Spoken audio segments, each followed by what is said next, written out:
Fikra for Studies and Development, Fikra SD, is an independent, nonpartisan Sudanese research center and policy organization dedicated to advancing peace, progress, and knowledge, promoting democratic transformation, and supporting sustainable development in Sudan and the wider region. Sudanese Dialogues is the signature podcast from Fikra SD, brings you in-depth analysis and sharp insight into Sudan's latest developments and unfolding dynamics. Welcome to a brand new episode of Sudanese Dialogues. Let's dive in. Okay, let's unpack this. Today we're doing a deep dive into a critical review of the Sumoud coalition's vision to stop the war in Sudan. Right. Our mission really is to pull out the key insights from this document. Fikra SD, well, they describe it as saying a lot, yet saying nothing at all.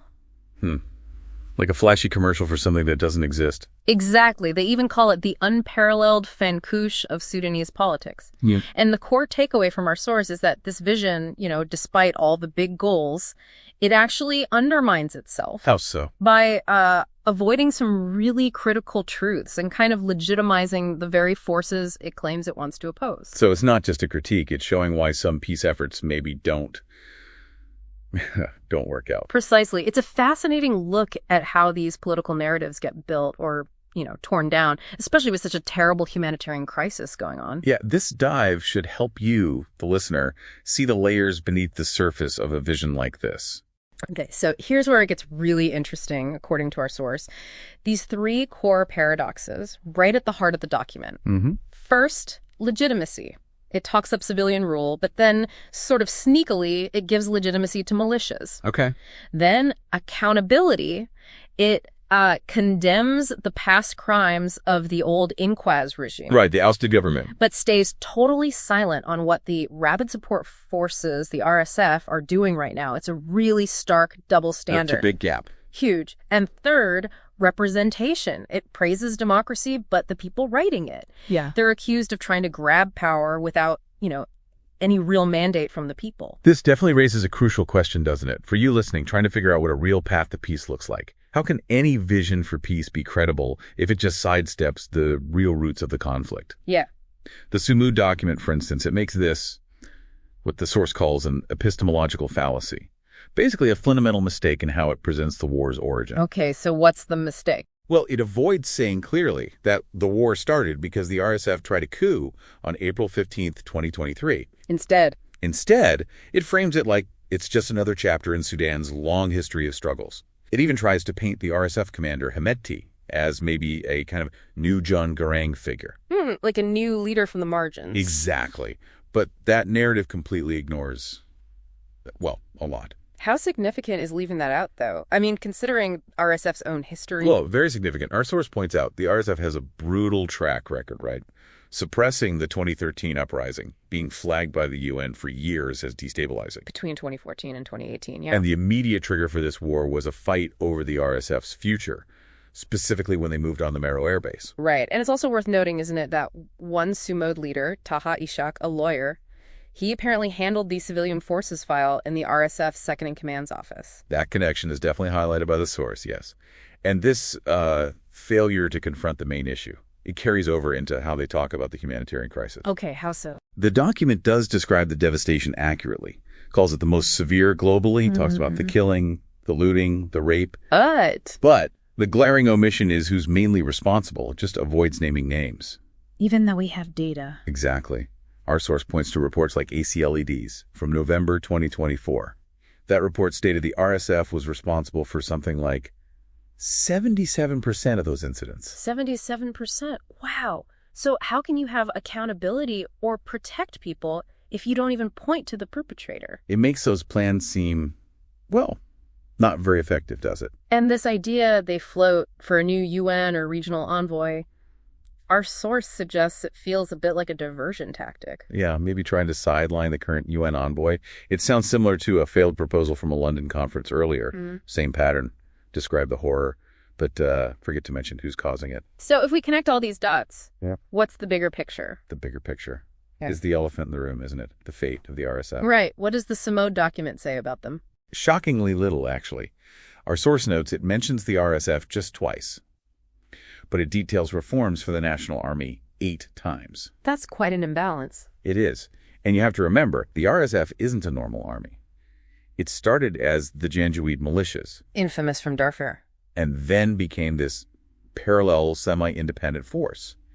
So avoiding it isn't just an oversight. It feels deliberate. It points to a continued flirtation with the political ambitions of the RSF leadership, maybe even using the militia's power as leverage. Like blackmailing people with their weapons, maybe tied to Hemedti's speech about no room for great positions. It could be read that way. You see the contradiction, right? Calling for a civilian state. Well, also legitimizing the RSF through things like that Hamdok-Hemedti agreement in January 2024. Critics said that deal basically treated the militia like an equal partner. You got it. And these contradictions just keep popping up. Well, the document demands a complete civilian transitional authority. But its leaders are out there defending deals like the Draft Manama Agreement, which actually cements power sharing between the warring military groups. So talking civilian rule, but enabling military power sharing. Exactly. And it says it rejects fake or fabricated facades, but then it's accused of sidelining actual elected trade unions and setting up its own loyal, maybe fabricated alternatives. Okay, so what does this all mean for you listening to this? How should you understand these kinds of peace efforts? Oh, it means the Sumoud vision might have some nice-sounding principles, unity, democracy. But it's missing the crucial part, the how. Right. No practical steps, no clear map for actually stopping the war, especially on that key course of the RSF. Which makes the whole thing useless, according to the source, like building castles in the air. An attempt maybe to beg for seats of power through the militia's weapons. So these silences and internal contradictions, too. It makes the whole thing feel, well, frankly, incomplete and maybe a bit unrealistic for actually achieving peace. And that main silence, the big one, it's got to be the Rapid Support Forces, the RSF, right? Yeah. And it just kind of avoids talking about what happens to them, their future, anything. It really does feel that way, like they're just not part of the equation. And, for anyone watching Sudan, the takeaway is pretty clear. Any plan for peace that doesn't directly tackle the RSF's role, it's just fundamentally incomplete. It can't be the full picture. Yeah, it's worth reminding ourselves who the RSF are. They started as the Janjaweed militias in Darfur, gained this, notorious reputation. Then former President Bashir sort of legitimized them, brought them in. But they evolved into this parallel force, almost independent, huge economic power, political clout. And this current war, it kicked off in April 2023 with their attempted coup, their move on the Miro Air Base. Their whole existence, really, it's an anomaly in how a state should be structured. Mm-hmm. And skipping over their future like this, it doesn't feel like an accident. It suggests maybe a continued sort of flirtation with the RSF leadership's ambitions and maybe with the external actors backing them. It almost feels like wanting to keep their weapons as a bargaining chip, Yeah. And the inconsistencies keep coming. Like it praises the December Revolution, the uprising that ousted Bashir, big moment. But then it just glosses over why the very forces promoting this document failed to achieve the revolution's goals back then. Feels like a very selective reading of history. Absolutely selective. And the reason for that failure is, well, it's pretty important. Those civilian forces, they kind of dropped the ball in forming the Legislative Council. That was crucial. Instead, some groups tried to grab power for themselves, setting up these bodies like the Central Council, the Partners Council, basically sidelining others, which, weakened the whole movement from the inside. It alienated people, created divisions, and ultimately it sort of paved the way for the military coup in October 2021, set everything back. So it's a real double standard then, calling for purely civilian rule now. While some leaders in the same group defend that Draft Manama Agreement, which was basically a power-sharing deal that would have kept the warring military groups in place, legitimized them even. Precisely. The actions don't quite match the words. And there's one last contradiction worth noting. The document talks about rejecting fake or fabricated facades in politics. Sounds good. Yet the authors themselves bypassed properly elected trade unions. They created their own sort of loyal alternatives, fake fronts to bring into their alliance. It suggests their own partisan goals might have been more important than, broader national interests. Okay, so when you put all these pieces together, yeah, what are we left with? You've got this document. It uses some very ambitious language, unity, citizenship, justice. But it seems to suffer from a really big weakness. Yeah, I think that's fair. Despite all the, high-flying principles, it's incredibly weak on the details of how any of this would actually happen, the implementation. It's like a blueprint with no instructions. So it's not just what's said, but the massive gaps, the internal clashes. They really undermine it. They do. They compromise its credibility as a genuine, workable path forward. So the core puzzle we started with remains. A vision for peace that seems to sidestep some of the hardest realities and ties itself in logical knots.